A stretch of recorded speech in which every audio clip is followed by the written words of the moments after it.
I'm gonna go ahead and keep it a buck and say that Total War is going downhill. CA and Sega are pushing it to go downhill, and unfortunately this is the state of Total War in 2021, whether you're a historical fan or even a Warhammer 3 fan, Warhammer 2 fan, because there is something going on behind the scenes where the allocation of all this money they're gaining from all these releases, all these DLC, all these expansions, everything that they're getting monetary wise from all these games isn't being pushed into not only new historical Total War games, but even into Warhammer 3. Now I know fresh off the bat I'm gonna get a lot of hate from the title of this video because you guys don't want to hear the truth, and I'm going to get to that specific portion here in just a second, but let me explain exactly what the situation is and what the state of Total War is in 2021. So first of all, you have Saga games that are completely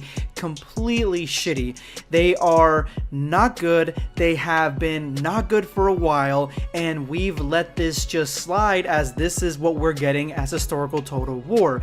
We have Total War Troy, which isn't even on Steam yet. It came out for free, so I'm not complaining on that front, but now it is a fully fledged game that you have to pay for on Steam, plus you have to pay for blood again, you have to pay for the DLC packs again, so you have to pay for a lot to get Total War Troy in its entirety, and the game isn't really that good. Specifically the battles are atrocious. The unit collision is atrocious. The battle animations are the worst they've ever been, and the campaign side of things, the campaign itself to me looks beautiful and it is fun and interesting, especially with the resource system, but specifically with everything else, it isn't very good. It has a lot of issues with it that more than likely aren't going to get ironed out because it's probably not going to get the full support that it actually needs, and this whole quasi myth behind the legend thing never actually worked. Then you have the bread and butter, Warhammer 3. I already made a video or multiple videos about Warhammer 3, and even one on the gameplay that came out recently where it's essentially a tower defense game, which it still churns my stomach to say that Total War is a tower defense game, but this is the truth of it. At least in this portion of the game, tower defense is there, and even from the reviews of the YouTubers that have played it, they don't really like it. They're kind of bored halfway through and don't want to continue playing it because it isn't a good system. It is very dumbed down. Tower defense games are very lackluster, and even the animations, the battle animations, the unit designs, a lot of them looked alright, but you would think that they would be stellar, completely next gen, completely renewed and reworked, because this is Total War Warhammer 3.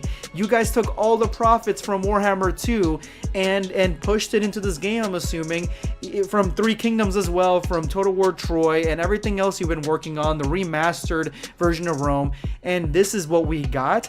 It's not up to snuff. There's something going on where the money isn't being put into these games to make them better. It's not being put in these games to make them more challenging, more strategically focused, more entertaining. It's just nickel and dime, nickel and dime, nickel and dime, and that's exactly what's going on with Warhammer 3, especially since the whole thing that they're wrapping around the Warhammer 3 story on is Kislev, a faction that is in Warhammer 1, but it's not the Kislev that is in the lore, and now they are focusing so heavily on it. It's like, dude, we already had this faction. Give us something new. Give us Nippon. Give us Cathay. Give us something new. Give us Trolls. Show us something next generation of Warhammer that we haven't seen before. I know we haven't seen Kislev, but it's there on the map. It just hasn't been fully fleshed out yet, and that is atrocious to see that is what they're showing us. Next, we're gonna get to Rome Total War Remastered. Now, I made this video talking about how remastered Total War Rome is saving the historical side of things when it comes to Total War, and I was more specifically talking about their focus on the historical side through the older games. So it would be possible to get this, maybe even a medieval. Hell, I would love them to rework Empire and make it better, less buggy, and just rework everything from that that, if that's the direction that I was assuming they were going, that's fine. I played Rome Remastered for like 2 days. It's the same thing as Rome. There's nothing really new that is completely game changing that brings it to a completely different level. Things aren't even fixed that were buggy in the first game. There are a lot of decisions there that don't make any sense, and the UI is just, it gives me a headache whenever I see it. And that's the reason I stopped playing it after a few days, because the UI was extremely convoluted, extremely complicated, and for them to try to go for simplicity but make it more complicated, it's a gigantic fail. They didn't even have a family tree when it started, and then they realized, oh yeah, people love family trees, and they were in Rome 1, let's go ahead and put it in there. So it's like every step forward, it's 2 steps back, and even then, CA doesn't deserve any credit for Rome Remastered, because their studio that ports Rome to iPad and iOS systems, they were the ones that pushed it. They were like, hey, we're already doing this, let's go ahead and remaster it. And to me, the remastered portion, like the way it looks, I think it looks really pretty. And that's something about Total War games, they never not look pretty. It's always the stuff underneath that has some faults to it, that has something wrong with it. That's usually the case. Rome is just basically the same, just with a prettier skin, and I appreciate them for making it pretty and making it look cool and doing all that, but at the same time fixing a lot of the shit that was wrong with the original Rome would have gone a long way with me. And even some of the stuff that they've added isn't great in my opinion. But again, I was glad when I made that video that they remastered it, that they're focusing on history again. That was why I was excited for it. Am I excited for Medieval 2 remastered if they do it? Maybe, if they make it so they actually fix a lot of the stuff with that game and they don't use the same UI at all, and they make more dynamic sounds. Like, you can barely hear soldiers, like they can barely hear soldiers in that game. You can't hear them marching, you can't hear them shouting. It seems like they toned down a lot of the soldier sound effects from the original Rome, which is weird. So yeah, Medieval 2 remastered needs a lot more care and love if they go that route. Empire, if they ever do that, which is what I would be the most hyped for, because I've actually played a lot of Empire in the past because of the world setting and the world map, and I like gunfire and stuff like that. Yeah, that would need so much work. It would practically be a brand new game, which again, I'm for if they decide to do that. Now let's go to what this video is all about. Warhammer 3 has literally killed 3 kingdoms, and I'm not saying that as a complete like, oh, I hate Warhammer 3 or anything like that based on what I made before. No, because again, I've already stated many times I like Warhammer 2. What the problem is that they came out with this video where they are talking about ending 3 kingdoms. They're going to stop supporting it. They're going to stop putting DLCs out, expansions, to a game that never actually got to the 3 kingdoms era, like the actual 3 kingdoms where there are actually 3 massive kingdoms and little states, and you start from there and go to be the dominating one in China, and going far beyond, say, adding Korea, because there are some portions in Korea. There are some nomadic factions to the north as well in the stories. None of that is in 3 kingdoms, and there are still a lot of bugs in 3 kingdoms, and it hurts me that they're just removing all that support for a game that I've actually recently fallen in love with, even though I need mods to have fun with a lot of the battles, because there are some issues with the battles and the unit animations and stuff like that, and the collisions. There are a lot of things that need to be worked on, but mods help me get through that. And even though to me it really was a bitter pill to swallow to play Romance and try to play with it a little bit and realize that there really wasn't anything special to Generals and Records mode, so you kind of had to play Romance, like that was also a negative.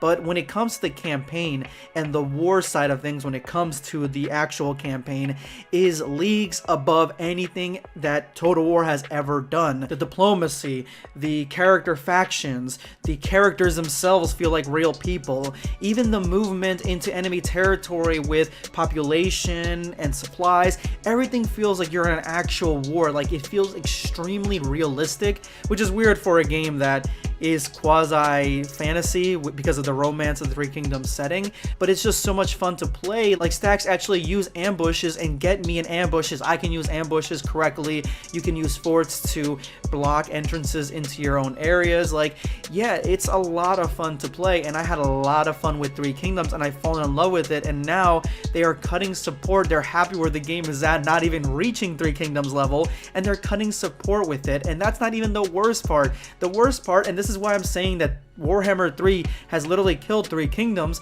is that they are making a Three Kingdoms Part 2 that focuses on the romance novel more closely. Now, the romance novel closely, if you look really close, there are like tons of fantasy elements to this. So is Three Kingdoms Part 2 gonna be like a fantasy game similar to Warhammer but just Eastern? Like, this really has me so worried and feeling so sick, because not only is this push to fantasy just being thrown on us, and the fan base that really supported Total War since the very beginning, it's being just spoon-fed to us forcefully, and we don't get a choice. We don't get a choice in the matter. There's nothing that we can say or do that will pull them back. And the game could be cool, the game could be fun, but again, Three Kingdoms was good. It just needed better fights and battles, and needed more to the records mode. That's basically all it needed, and a few more factions, Korea, the Nomads, to add more flavor. That's all it needed. Now this game, Three Kingdoms 2, could add those things, and the game could be amazing. But again, the way they explained it, focusing more on that novel and closely to that novel, that means it's going to be fantasy. And a Three Kingdoms fantasy game, not only am I not interested in it, we know they're going to use the models and they're going to use things from Three Kingdoms 1. So this is a $60 game. This is total greed at its finest. Total War, total greed. Because this game should not be $60. It should be like an add-on. It doesn't even connect to the original one. They said it won't connect to the original one at all. So if this one starts out with the Three Kingdoms setting, but like in a fantasy aspect, just with fantasy units, fantasy characters, a lot more fantastical, then I'm not here for that, honestly. I feel like we're never gonna get a historical game. And again, I could come back in a few months and be wrong, and hopefully I am, because Total War is my, well, at this point now, I don't know, but it's been my favorite video game series for a very long time. It has been. And it just because I love that type of gameplay, and now it's just turning into this thing where even the fantasy elements of it, the fantasy Total War, seems to not be getting the necessary love and attention that it deserves, because Warhammer isn't all bad. It's got cool lore, it's got cool units, it got a cool story to it, and yet you show us Kislev, a faction that's already in fucking Warhammer 1. It's already in Warhammer 2. They won't show us anything new, and maybe they will, and maybe those factions will be in there, and again, I hope they are, because I actually kind of wanted to play Warhammer 3, but now I really don't. Especially, I don't want to play those Chaos Tower Defense battles, like, at all. Like, I don't want to do that at all. So yeah, Warhammer killed Three Kingdoms, because ever since Warhammer got released, not only did Three Kingdoms get canceled, but a potential fantasy Three Kingdoms is being worked on. Like, if that doesn't tell you everything you need to know, then I don't know what does. I mean, Warhammer's influence on historical side of things is just overwhelming at this point. And it's not good for the future of Total War. This is the state of Total War. I'm hoping it's different. Hopefully it changes, but I don't think it will. Anyway, guys, let me know in the comments below what you guys think of this. I already know I'm gonna get hate bombed and disliked and whatever. I don't really give a shit, honestly. This is my second channel and I just talk shit over here. So yeah, you go ahead and do what you gotta do. But those who rep with Sunscape, hit that like button, subscribe if you haven't for more videos on random shit. This is going to be Sunscape signing off. Take care, guys.